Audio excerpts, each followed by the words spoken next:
ദൈവനാമം മഹത്വപ്പെടുമാറാകട്ടെ. ഒരു പ്രഭാതം കൂടെ ദൈവത്തിൻ്റെ വചനവുമായിട്ട് നിങ്ങളുടെ മുൻപിലായിരിക്കാൻ സ്വർഗത്തിലെ ദൈവം നൽകിയ സാവകാശത്തിനായി ദൈവത്തിന് സ്തോത്രം ചെയ്യുന്നു. ഇന്ന് പകൽക്കാലം സർവകൃപാലുവായ ദൈവം തൻ്റെ എല്ലാ ആത്മീയ അനുഗ്രഹങ്ങളാലും ഭൗതിക നന്മകളാലും നമ്മളെ നിറയ്ക്കട്ടെ എന്ന് ആത്മാർത്ഥമായിട്ട് ഞാൻ പ്രാർത്ഥിക്കുന്നു.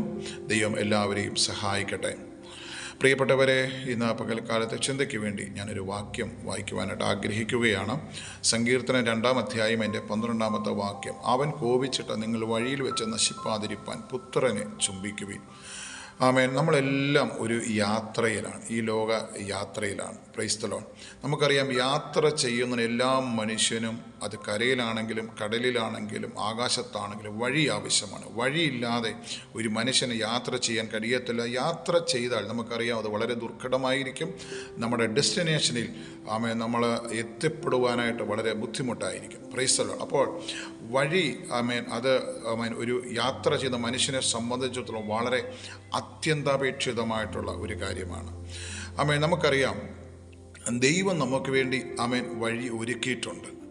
എല്ലാ മനുഷ്യനും യാത്ര ചെയ്യുവാനായിട്ടുള്ള ഒരു വഴി ദൈവം അവന് വേണ്ടി ഒരുക്കിയിട്ടുണ്ടെന്ന് ദൈവത്തിൻ്റെ വചനം വായിക്കുമ്പോൾ നമുക്ക് മനസ്സിലാക്കുവാൻ കഴിയുന്നുണ്ട്. യെശയ്യാ പ്രവചനം 55-ാം അധ്യായം 8-ാമത്തെ വാക്യം പ്രകാരം കാണുന്നു, നിങ്ങളുടെ വഴികളല്ല എൻ്റെ വഴികൾ. അപ്പോൾ തീർച്ചയായിട്ടും നമ്മുടെ വഴികളുണ്ട്, ദൈവത്തിൻ്റെ വഴികളുണ്ട്. അപ്പോൾ എല്ലാ മനുഷ്യന് വേണ്ടിയും ദൈവം വഴി ഒരുക്കിയിട്ടുണ്ട്.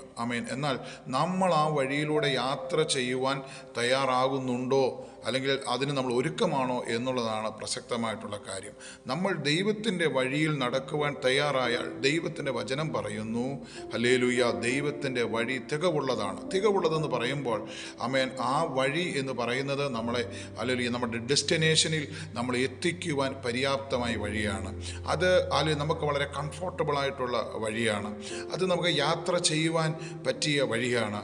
അത് നമുക്ക് സന്തോഷവും സമാധാനവും തരുന്ന വഴിയാണ്. ഹല്ലേലൂയ. ദൈവത്തിൻ്റെ വചനം വായിക്കുമ്പോൾ നമ്മൾ കാണുന്നു, കർത്താവായ യേശു ക്രിസ്തു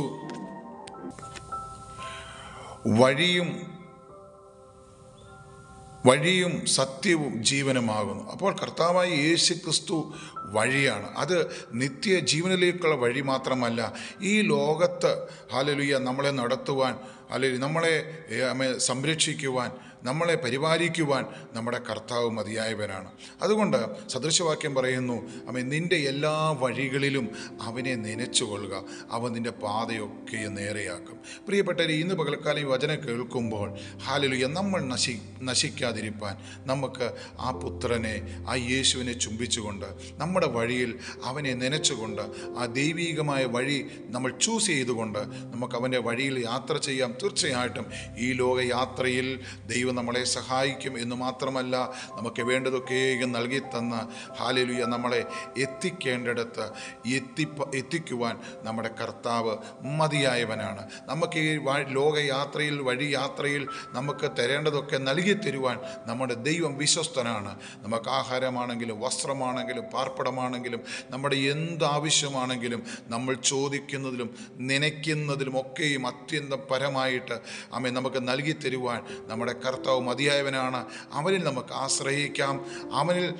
അവൻ്റെ വഴിയിൽ നമുക്ക് മുന്നോട്ട് യാത്ര ചെയ്യാം. തീർച്ചയായും നമ്മളെ ദൈവം സഹായിക്കട്ടെ, അനുഗ്രഹിക്കട്ടെ. God bless you. ആമേൻ.